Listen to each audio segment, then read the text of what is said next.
You really are oblivious, aren't you? The inheritance, the inheritance. Hurry up and hand it over already. As soon as she opened the front door, my sister-in-law, Amy, barged in, cheerfully blabbering at her own pace. We were never close, so her sudden concern bewildered me. If it weren't for Tom's inheritance, I wouldn't come near such a gloomy place. Indeed, for her, dressed from head to toe in glittering clothes and accessories, the contrastingly gloomy house of her brother Tom and his wife, me, must have seemed dreary. However, I found Amy, who didn't even bother to pay her respects at her brother's altar and brought up the inheritance right at the entrance, to be far more insidious. Her attitude wasn't new. She was arrogant about her appearance and used to bully her meek husband. After he started doing well and earning a considerable income, her attitude changed, and she became clingy, or so my husband had told me.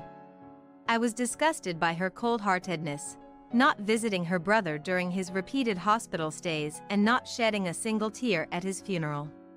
I had decided to cut ties with her, but her greed for money wouldn't allow it. Come on, I don't have all day. You must be busy too, right, Gabby? Amy, eyes sparkling unbecomingly for her age, was convinced she would receive the inheritance. But I had something that would shatter her belief entirely, the last words from my late husband.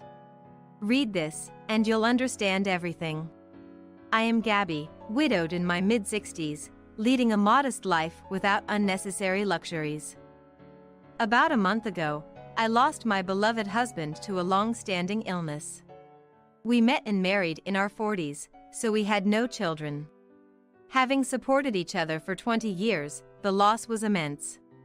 I wondered if there was any point in continuing to cook for someone when there were no children. The thought of following my husband in death crossed my mind, but I lacked the courage. Moreover, my husband often told me, "No matter what happens to me, live on without faltering. You are a strong, independent woman." I couldn't ignore my husband's words, which now served as his will.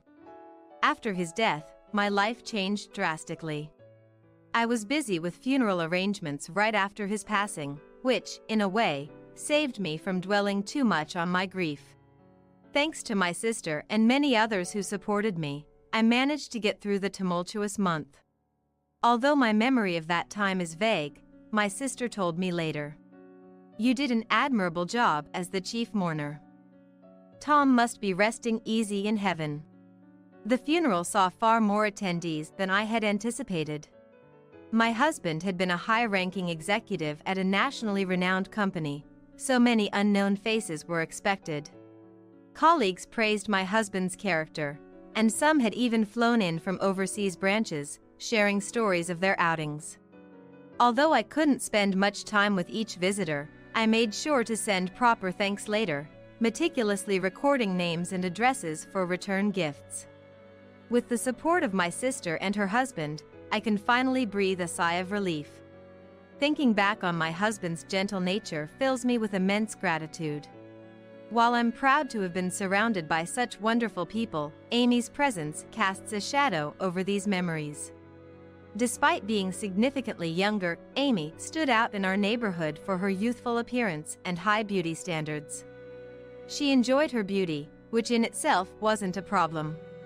Even though she is 58 years old and not young by any means, I sometimes think I shouldn't be wearing miniskirts and showing off my bare legs anymore. But I don't really care what others think about that. The problem is that she always finds a way to insult me. I'm not as pretty as she is, and I don't have the same enthusiasm for yoga or going to the spa. Gabby, you always look so dowdy. Don't you feel embarrassed coming from the countryside? Tom is wealthy, why didn't he marry someone more beautiful? Whenever we meet, she immediately starts with her insults and scrutinizes what I'm wearing as if appraising it. Wearing a bag from an unknown brand at your age, what's that about? And those shoes, how long have you been wearing them? You had those last time we met, didn't you? It's easy for me to tell when someone is sloppy because even if their clothes are decent, their accessories reveal their lack of taste.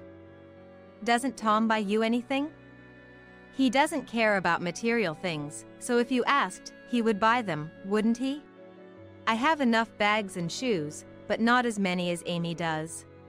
It might be considered sloppy, but I'm naturally not inclined to buy a lot. In fact, I make it a point to throw away at least one old item whenever I purchase something new, so my home tends to be quite minimalist. For our anniversary or my birthday, when my husband asked what I wanted, I always opted for planning a trip. Objects can be bought anytime, but memories are priceless and irreplaceable, in my opinion. Now that my husband is gone, I'm glad I made those choices. Even indirectly hinting at such sentiments when Amy insults me, she would just snort in derision. Tom wasn't exactly handsome, so in that sense, you're a good match, aren't you? But the fact that you married such a man must mean you were after his money, right? No matter what insult she throws at me, she always ends with this. This is the issue I have with Amy's behavior. She has convinced herself and tells our relatives that I married my husband for his money. There were indeed many women who tried to get close to him for that purpose. My husband didn't gamble or go out at night, his only hobby was fishing, so I was surprised by how much he had saved when we got married. But I never thought of splurging his money.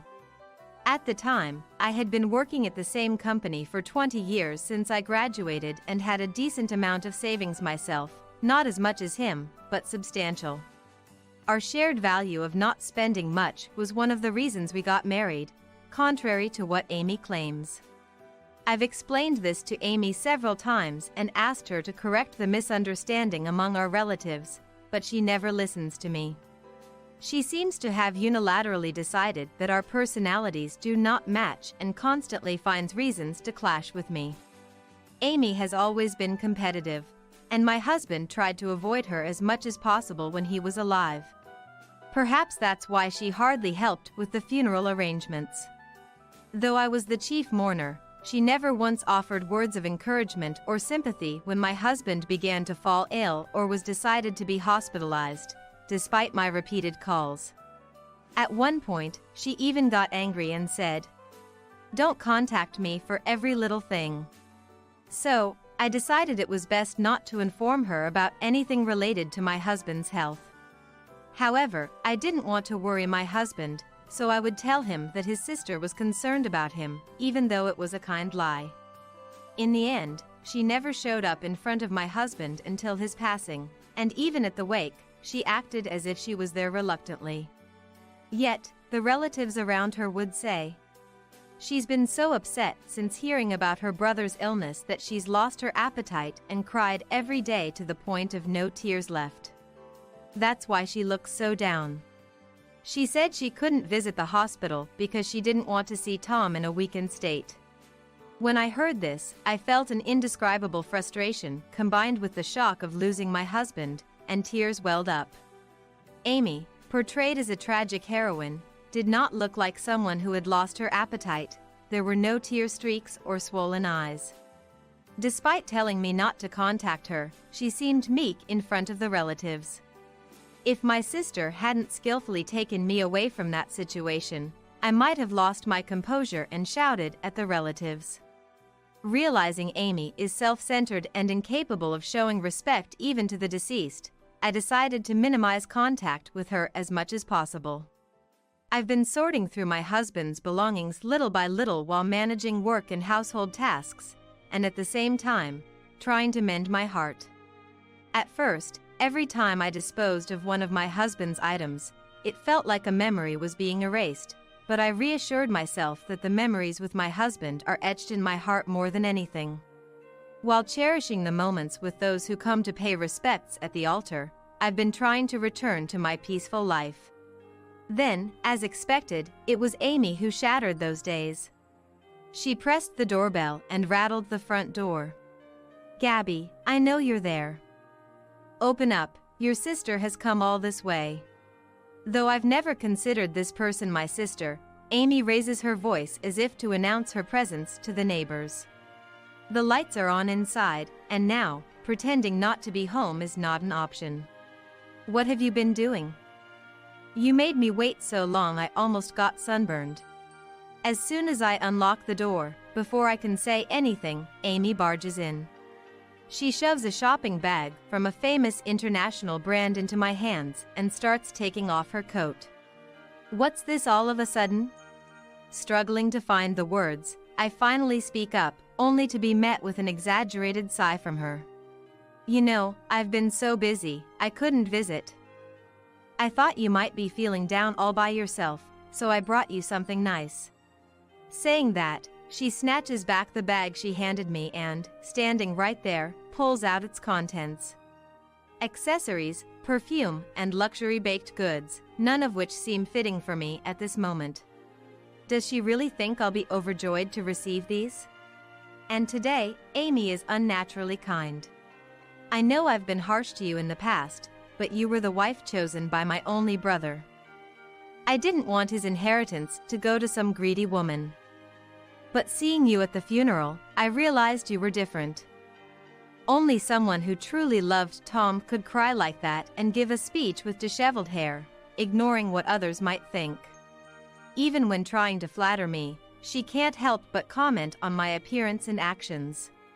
Yet, her gaze towards me is filled with what seems like respect and passion.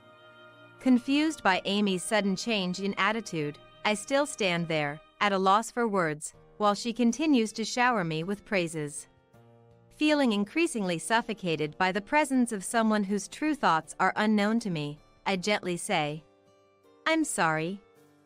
I haven't settled Tom's belongings yet. It's not a good time to have guests over, but maybe you could at least say hi to Tom?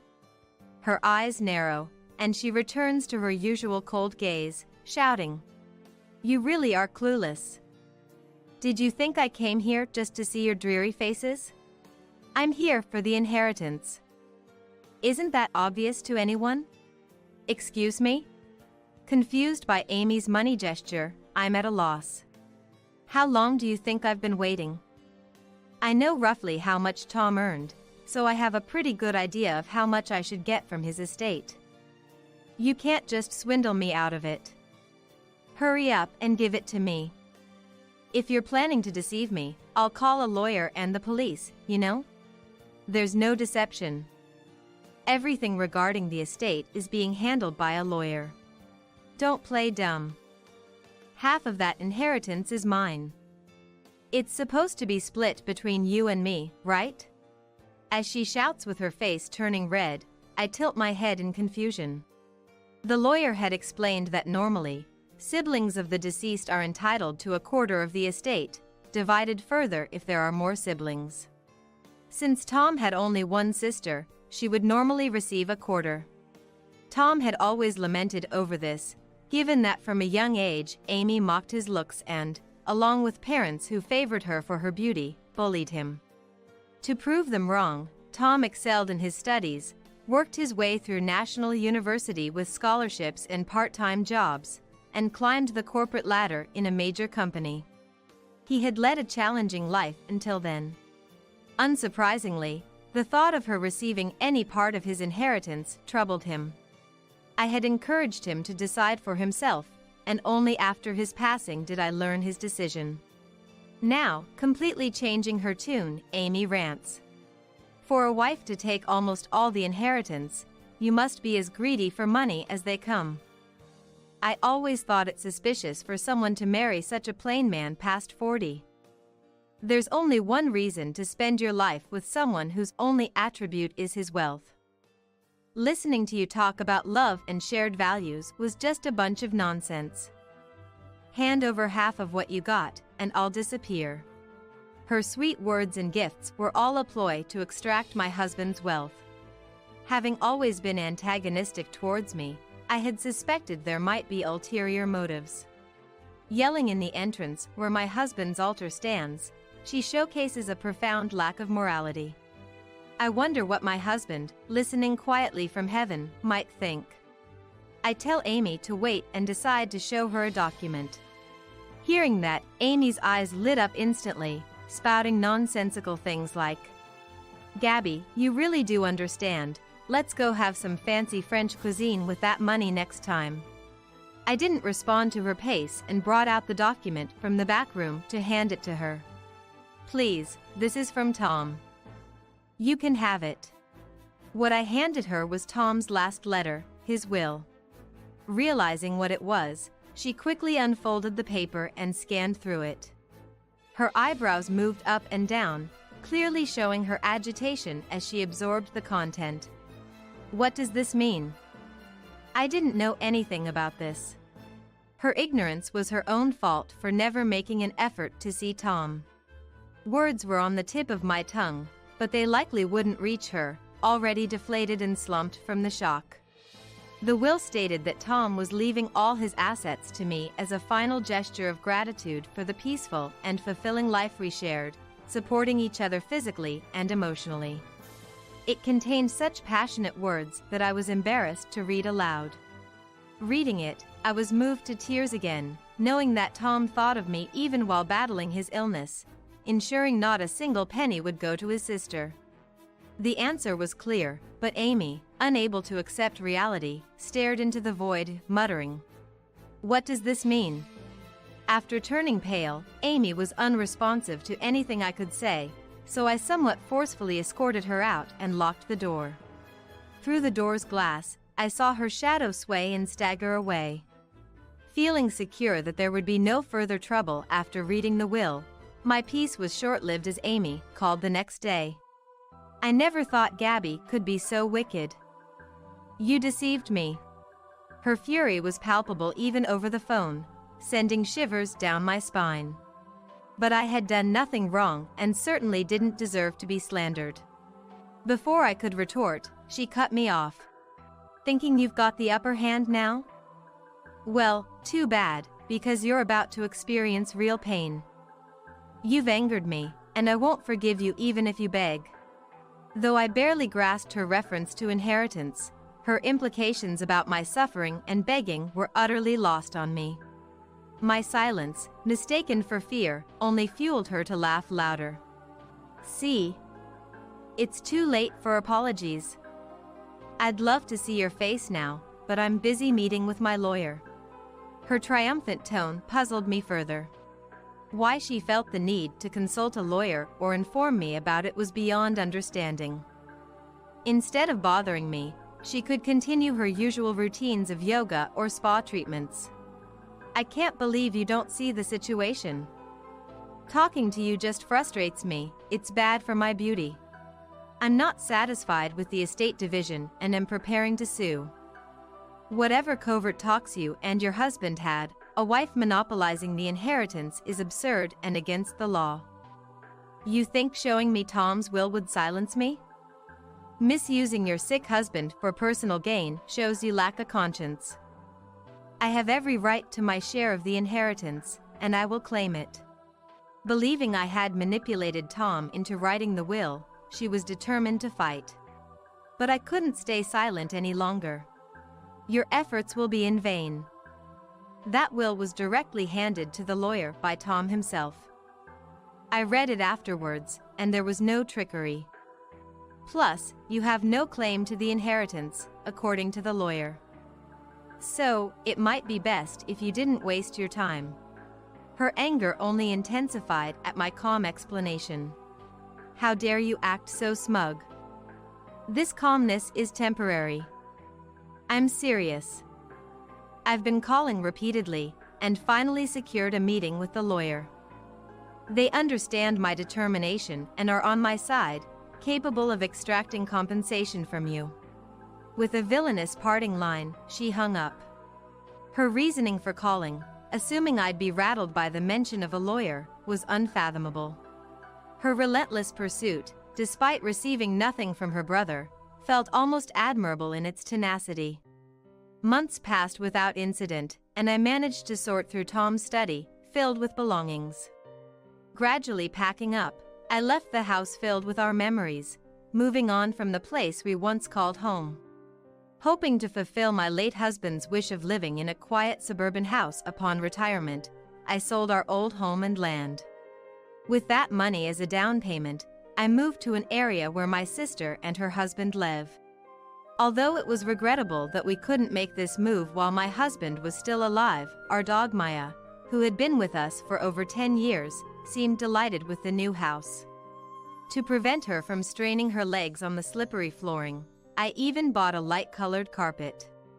Selling the house meant fewer possessions, but the prospect of gradually making our new space comfortable gave me something to look forward to.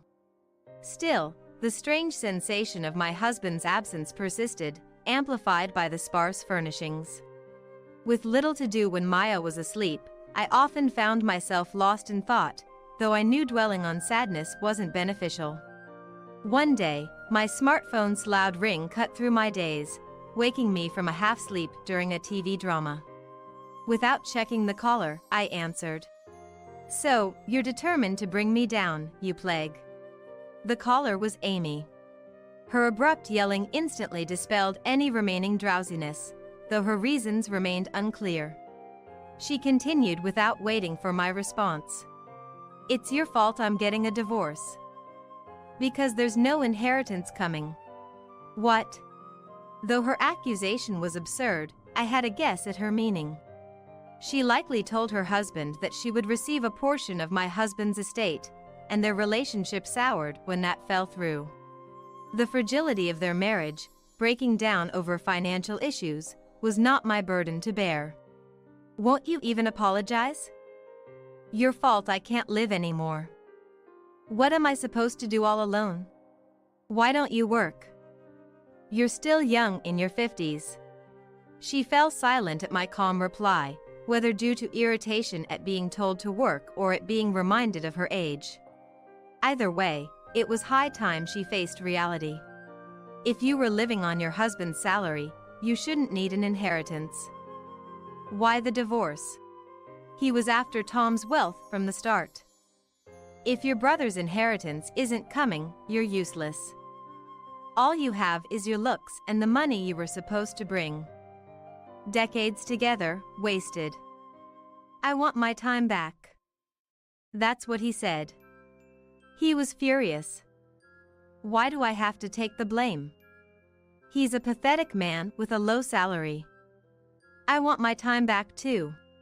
I had met Amy's husband during our marriage introduction and saw him annually at New Year gatherings. Like Amy, he preferred flashy brand name clothes, accessories, and sports cars, leaving an impression of frivolity. Her mention of his low salary suggested they had long been pressuring my husband for money, likely spending their income recklessly. Given their extravagant tastes, it was clear they lived beyond their means, relying on others' wealth. Marrying Amy, who was known for her spendthrift and selfish behavior, was his own doing. I even went to a lawyer, but was turned away. They said I had no inheritance coming. Everyone's against me. But I blame you the most.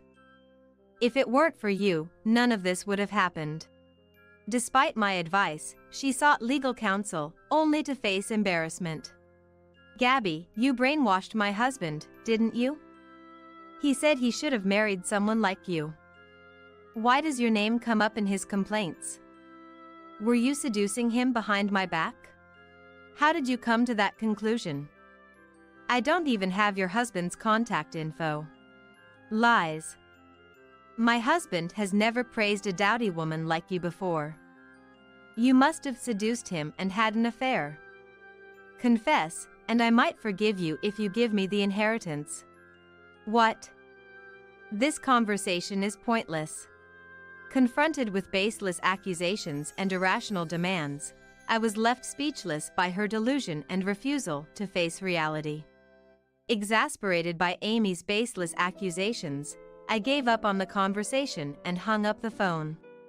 The house we had lived in was already being demolished, and the land had found a buyer, so there was nothing left for anyone to confront me about.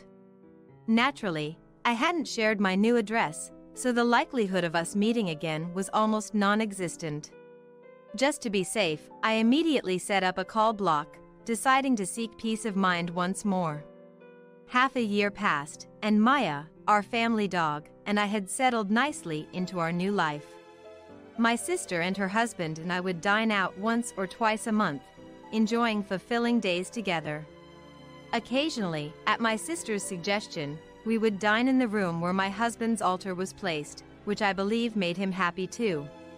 Thanks to regular checkups, my recent health screening showed no issues, and the area had plenty of convenient stores, leaving me with little to worry about in my daily life.